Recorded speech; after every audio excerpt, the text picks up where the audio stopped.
ஓம் சாய்ராம், ஜெய் சாய்ராம். என் அன்பின் சாய் குடும்ப உறவுகளே, வாழ்க்கை எல்லா நாளும் ஒரே மாதிரி இருப்பது இல்லை. இன்பமும் துன்பமும் மாறி மாறி வரத்தான் செய்யும்.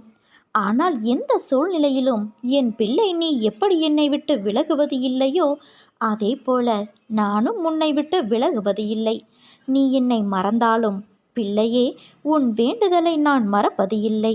சரியான காலத்தில் எல்லாம் நிறைவேறும். சீக்கிரமே உனக்கு நல்ல வழி பிறக்கப் போகிறது. என்னை முழுவதுமாக நம்பு. அப்போது நான் உனக்கு இளைப்பாறுதல் செய்வேன். என்னிடம் முழு மனதோடு கேள். என்னிடம் உள்ள அனைத்தையும் நான் உனக்கு தருவேன். சோதனையும் வேதனையும் உன்னை சோர்ந்து போக செய்வதற்கு வருவது அல்ல, போதனை செய்வதற்காகவே வருகின்றன. போதனையை உணர்ந்தால் உனக்கு அனைத்தும் சாதனையாக மாறும். ஒவ்வொரு நிலையை நினைத்தும் நீ வேதனைப்படுகிறாய்.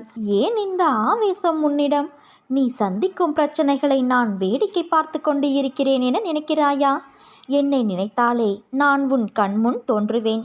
நீ அழைக்கும்போது நான் உன்னிடத்தில் இல்லாமல் இருப்பேனா? உன் சூழ்நிலைகள் உன்னை நிலை தடுமாற வைக்கிறது. ஏதோ எண்ணங்கள் உன்னில் வட்டமிட்டபடி சுற்றி கொண்டு இருக்கிறது.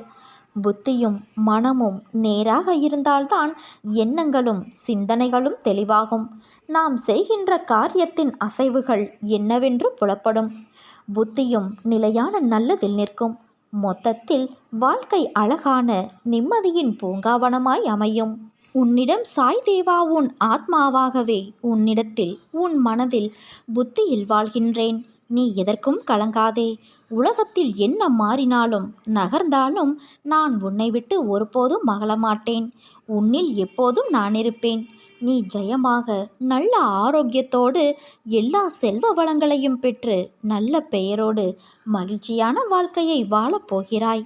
கண்ணால் காண்பதும் பொய், காதால் கேட்பதும் பொய், தீர விசாரிப்பது மெய் என்பது உனக்கு தெரியாதா? இன்று உன் வாழ்க்கையில் ஏற்பட்டுள்ள எல்லா பிரச்சனைகளுக்கும் நீதான் காரணம். யோசிக்காமல் நீ செய்யும் செயலால் உனக்கு எவ்வளவு பிரச்சனைகள்! உன்னுடைய கடும் சொற்களால் யார் மனதையும் நீ கஷ்டப்படுத்தாதே. உன் கோபம்தான் உனக்கு முதல் எதிரி. அதை முதலில் குறைத்துக்கொள். இந்த ஜென்மம்தான் மனித பிறவி. அடுத்த ஜென்மம் என்ன என்பது உனக்கு தெரியாது அல்லவா? எல்லோரிடமும் அன்பாக நடந்து கொள். வாழும் காலம் சில காலம்தான். இதில் எதற்கு போட்டி பொறாமை? இருப்பதை வைத்துக்கொண்டு சந்தோஷமாக வாழ பழகிக்கொள். இன்று ஏன் இப்படி பேசுகிறேன் என்று புரிந்து கொள். இன்று உன்னுடைய அப்பாவாக நான் பேசவில்லை. ஒரு நல்ல தோழனாக, உனக்கு ஒரு நல்ல ஆசானாக இதை சொல்கிறேன். நீ தவறு செய்தால் தண்டிக்கும் உரிமை எனக்கு இருக்கிறது என் செல்வமே. காண இலக்கை நோக்கி நீ போய்கொண்டே இரு. உனக்கு துணையாக நான் எப்போதும் இருப்பேன். உன்னை பாதுகாத்து கரை சேர்ப்பது உனது தந்தையான என் பொறுப்பு.